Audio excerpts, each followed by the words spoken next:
血管炎。咁當時咧就我未聽過有呢個互動小組，我連血管炎呢個病都未聽過。咁所以咧，你諗下咁多年前咧，我幾彷徨啊！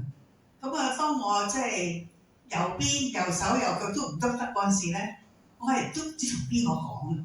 因為你冇理由嗰陣時打俾個醫生去煩佢噶嘛，即係醫生唔係你老豆啊，又唔係你老公。我今日我突然間覺得，哎呀隻右腳抽筋，夜晚黑左腳嘅腳趾又抽筋，我冇理由即係我打俾佢，醫生啊，我隻腳趾抽筋。第二日打俾佢，我隻右手又抽筋，跟住我口好苦，成晚苦到咧，自然係想嗰啲有啖苦水喺口度嘅。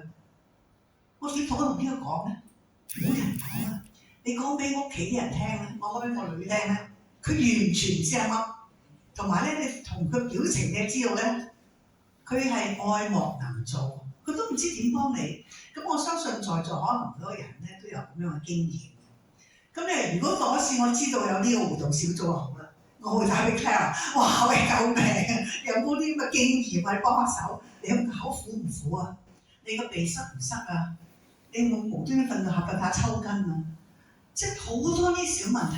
我相信在座咧好多朋友咧，各人如果都係即係你知喺血管炎裏邊啦，好多症狀啦我都講唔出啦，大血管、小血管、川崎症、紅斑狼瘡，我相信每個人都有啲問題嘅。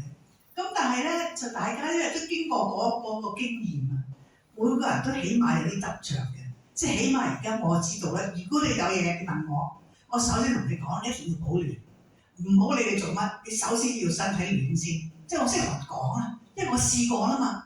但係當時我自己病嗰時咧，我真係完全都唔知點好。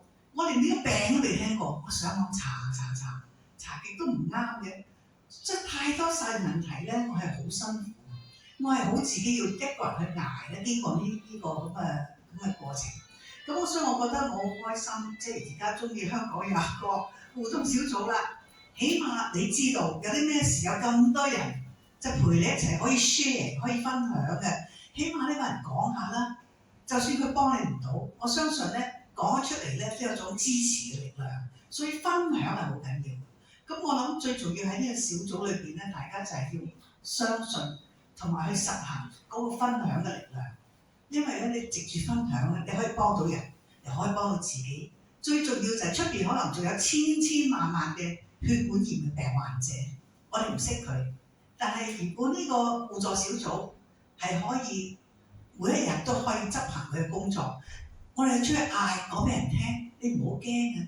你唔係得一個人嘅啫，即係我仲有好多人咧係你後盾嚟嘅，我哋可以幫助你，咁我就可以發揮我哋即係助人互助嘅精神。